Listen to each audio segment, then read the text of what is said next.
마태복음 17장 14절에서 20절 말씀입니다. 마태복음 17장 14절에서 20절 말씀 합독하십니다. 그들이 무리에게 이르매 한 사람이 예수께 와서 꿇어 엎드려 이르되 주여 내 아들을 불쌍히 여기소서. 그가 간질로 심히 고생하여 자주 불에도 넘어지며 물에도 넘어지는지라. 내가 주의 제자들에게 데리고 왔으나 능히 고치지 못하더이다. 예수께서 대답하여 이르시되 믿음이 없고 패역한 세대여, 내가 얼마나 너희와 함께 있으며 얼마나 너희에게 참으리요. 그를 이리로 데려오라 하시니라. 이에 예수께서 꾸짖으시니 귀신이 나가고 아이가 그때부터 나으니라. 이때 제자들이 조용히 예수께 나와 이르되 우리는 어찌하여 쫓아내지 못하였나이까? 이르시되 너희 믿음이 작은 까닭이니라. 진실로 너희에게 이르노니 만일 너희에게 믿음이 겨자씨 한 알만큼만 있어도 이 산을 명하여 여기서 저기로 옮겨지라 하면 옮겨질 것이요 또 너희가 못할 것이 없으리라. 아멘. 성경에 보시면 예수님께서 누군가를 향해서 내 믿음이 참 크도다, 내 믿음대로 될지어다 라고 칭찬하는 사람도 있고요, 반대로 누군가를 향해서는 믿음이 적은 연고로다, 내 믿음이 작은 까닭이로다 라고 또 안타까워하시고 책망하시는 말씀이 두 가지가 다 나옵니다. 우리 모두는 예수님을 구주로 믿고 또 믿음 생활하면서 저나 여러분이나 모든 사람이 정말 큰 믿음을 갖기를 원합니다. 누구나 다 그렇게 기도하고 나름대로 열심을 내죠. 그러나 막상 내 믿음이 얼마나 될까 스스로 생각해 보면 큰 믿음이라기보다는 참 작은 믿음이구나, 내 믿음이 이것밖에 안 되는구나 라는 어떤 한계를 느낄 때가 참 많이 있습니다. 오늘 본문의 말씀은 예수님께서 베드로, 야고보, 요한 세 제자를 데리시고 산에 올라가셔서 변화산에 기적이 일어나는 동안 9 제자는 산 아래에 있었죠. 그 9 제자에게 한 아버지가 와서 우리 아들이 간질이 걸려서 불에도 뛰어들고 물에도 뛰어들고 죽을 고비가 참 많습니다. 우리 아들 좀 살려주세요, 고쳐주세요 라고 아들을 데리고 왔어요. 그 9명의 제자가 열심히 기도하고 예수님의 이름으로 귀신아 나가라, 나사렛 예수의 이름으로 명하노니 병이 나가라 라고 기도하고 꾸짖었지만 병이 낫지를 않았습니다. 오늘 성경 보시면은 그 간질병 들린 것이 귀신 때문이다 라고 분명히 말씀을 하시고, 예수님도 꾸짖어서 귀신을 쫓아내니까 병이 낫다라고 말씀을 하고 있죠. 9 제자가 땀을 뻘뻘 흘리고 지금 망신 아닌 망신을 당하고 있는 거예요. 그래서 정말 아주 9 제자가 아주 큰 어려움에 있을 때, 그때 이제 예수님이 세 제자와 함께 산에서 내려오시게 되고, 그때 이 아버지가 또 많은 사람이 예수님께 우르르 몰려가서 이 아버지가 말을 하죠. 예수님, 우리 아들이 귀신 들려서 간질 걸려서 때때로 불에도 가고 물에도 뛰어들고 아주 죽을 고비가 많습니다. 우리 아들 좀 고쳐주세요 라고 지금 예수님에게 호소하고 고쳐달라는 부탁을 합니다. 이 말씀을 듣고 예수님 17절, 18절 그렇게 말씀하죠. 예수께서 대답하여 이르시되 믿음이 없고 패역한 세대여, 내가 얼마나 너희와 함께 있으며 얼마나 너희에게 참으리요. 그를 이리로 데려오라 하시니라. 이에 예수께서 꾸짖으시니 귀신이 나가고 아이가 그때부터 나으니라. 예수님이 어떻게 해요? 한 번에 단번에 귀신을 쫓아내시고 명하니까 귀신이 나가고 그 즉시 아들이 고쳐지는 일이 있습니다. 16절에 그렇게 말하죠. 내가 주의 제자들에게 데리고 왔으나 능히 고치지 못하더이다. 지금 9명의 제자들이 땀을 뻘뻘 흘리고 기도를 열심히 했는데 제자들은 귀신을 쫓아내지를 못했어요. 그래서 좀 머쓱하죠. 지금 망신을 당하고 있습니다. 그런데 예수님은 단번에 귀신을 쫓아내셨어요. 예수님 혼자 하셨는데 단번에 됐어요. 9명이 다 달려들었는데 안 됐어요. 그래서 지금 제자들이 막 혼란이 생기고 아주 마음속에 민망하고 이런 일이 일어났습니다. 그래서 조용할 때 19절 같이 읽어보실까요? 이때 제자들이 조용히 예수께 나와 이르되 우리는 어찌하여 쫓아내지 못하였나이까. 20절도 있습니다. 이르시되 너희 믿음이 작은 까닭이라. 진실로 너희에게 이르노니 만일 너희에게 믿음이 겨자씨 한 알만큼만 있어도 이 산을 명하여 여기서 저기로 옮겨지리라 하면 옮겨질 것이요 또 너희가 못할 것이 없으리라. 지금 9명의 제자들이 아주 좀 당황스럽고 좀 미안하고 머쓱한 그러한 시간이 됐죠. 그래서 예수님께 조용하게 아주 목소리를 낮추어서 좀 민망하니까 예수님에게 질문합니다. 예수님, 어떻게 예수님은 단번에 하시는데 우리는 안 됐습니까? 우리는 귀신을 쫓아내지 못했습니까? 라고 예수님께 조심스럽게 묻습니다. 예수님 20절의 답이 아주 명쾌합니다. 믿음이 작은 까닭이라 라고 분명하게 말씀하세요. 숫자의 문제가 아니에요. 예수님 혼자 하셨어요. 이쪽 제자는 9명이었습니다. 힘으로 줄 달리게 하면은 9명이 당연히 이기겠죠. 그죠? 뭐 또 무거운 짐 옮기는 것도 9명이 더 힘이 있어서 잘 옮기겠죠. 근데 이런 영적인 일은 사람 숫자에 달린 것이 아니다. 믿음의 문제다. 라고 말씀하시면서 너희가 겨자씨만한 믿음만 있어도 이 산을 명하여 저리로 옮겨지리라 하면 옮겨질 것이다.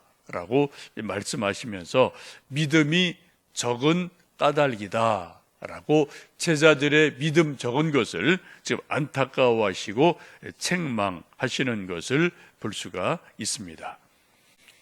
여러분 믿음이 뭐죠? 저도 하나님 믿고 성경 믿고 여러분도 하나님 믿고 성경 믿고 예수님이 구주이신 것 믿고 우리 다 교회 일단 나오는 분들은 다 일단 믿는 사람, 믿음 있는 사람들이에요. 근데 예수님 보시면 성경에 어떤 사람에게는 내 믿음이 크도다, 내 믿음대로 되라. 또 어떤 지금 제자들에게는 너희 믿음이 작구나, 너희 믿음이 작은 까닭이라 라고 또 책망하시고 안타까워 하시는 거죠. 여러분 믿음이 뭘까요? 믿음. 한번 오늘 주제는 믿음입니다. 큰 믿음을 주십시오. 이게 우리의 오늘 기도 주제고 성경의 주제이죠. 한번 오늘 하루 종일 지내시면서 내 믿음이 큰가 작은가 정말 이렇게 믿는다는 게 뭔가 이게 믿음이 뭔가 뭐 요 문제를 여러분 오늘 좀 종종 좀 기억하시고 생각하시면 좋겠습니다. 믿음은 뭐 기본적으로 그거죠. 하나님이 지금도 살아 계시다. 예수님이 하나님의 아들이시다. 우리의 구세주다. 예수님 말씀하신 성경 말씀이 진리다. 진짜 그대로 된다. 이게 믿음의 가장 기본이에요. 히브리서 11장 6절에 보시면 믿음이 없이는 기쁘시게 못하나니 하나님께 나오는 자는 반드시 그가 계신 것과 또한 그가 자기를 찾는 자들에게 상 주시는 이심을 믿어야 할지니라 라고 말씀하죠. 믿을 때 하나님이 살아계심을 믿을 때 또 그분에게 오면은 상 주실 것을 믿을 때 또 기도하면 응답하실 것을 믿을 때 이게 이제 믿음의 어떤 현상이라는 겁니다. 여러분 지금도 정말 하나님이 살아계심을 믿으십니까? 또 우리가 기도하면 하나님이 들으신다는 것을 믿으십니까?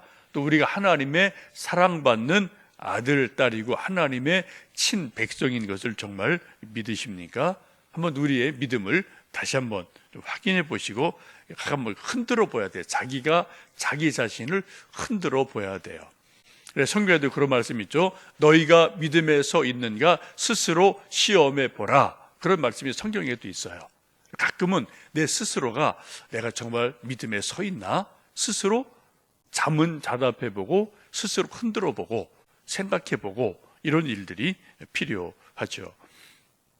성경에 보시면 예수님이 큰 믿음을 칭찬한 사람들 대표적인 사람이 마태복음 15장에 가나안 여인 수로보니게 여인이 나옵니다.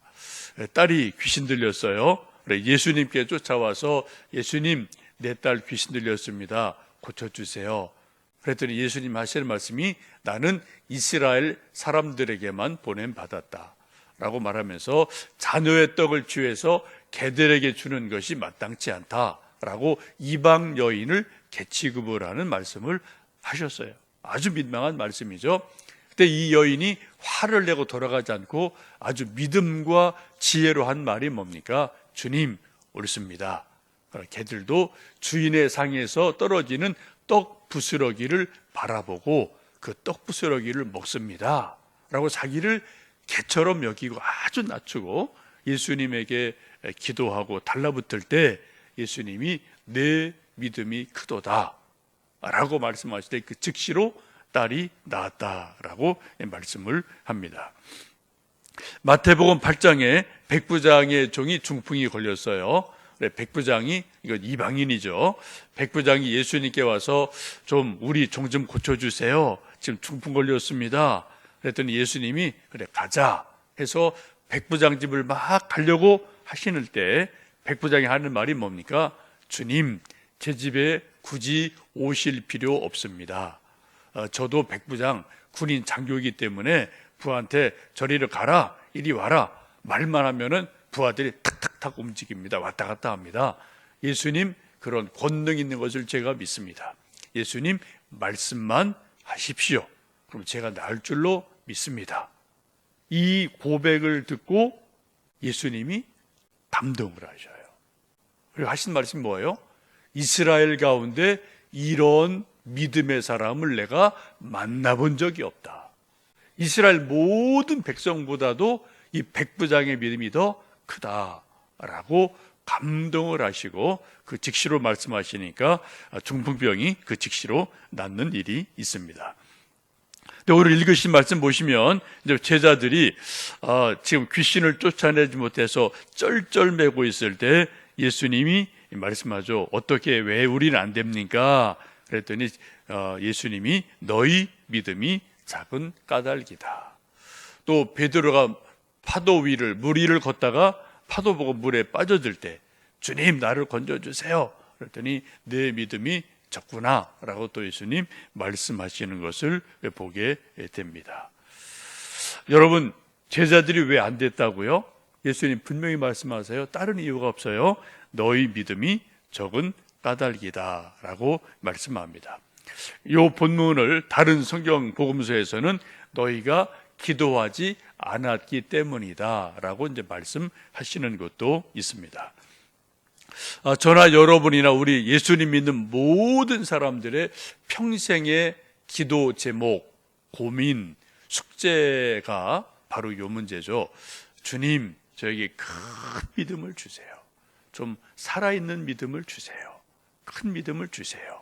이게 우리 모두의 숙제고 기도 제목입니다. 여러분 어떻게 큰 믿음을 만들 수 있을까요? 물론 하나님의 은혜입니다. 우리 또 인간편의 소리가 뭔가를 해야 될 일이 분명히 있어요. 여러분 우리가 어떻게 하면 큰 믿음을 좀 만들어가고 자꾸 이렇게 믿음을 키워갈 수가 있을까요? 4가지를 말씀드립니다.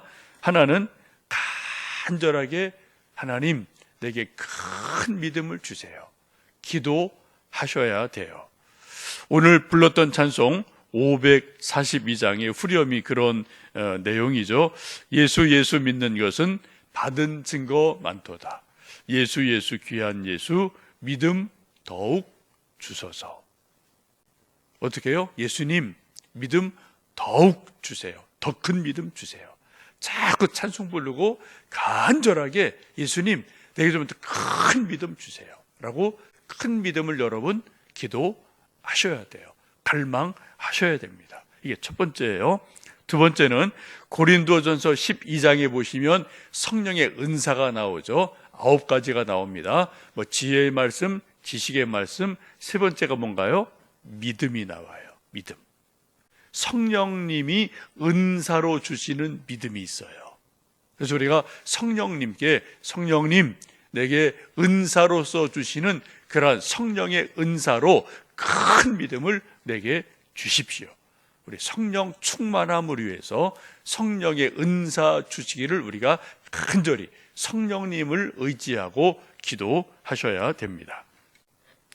세 번째는 하나님의 말씀으로 충만하도록, 예수님 말씀하신 이 복음서의 말씀이 정말 믿어지도록, 이 글씨가 아니라 정말 하나님 말씀이구나, 하나님 말씀은 살아있고 운동력이 있다고 말씀하죠. 그리고 우리가 성경 읽을 때, 묵상할 때, 큐티할 때 정말 말씀이 막 믿어져야, 막 마음이 믿어져야 되고, 막 마음이 말씀이 막 다가와야 되죠. 그죠?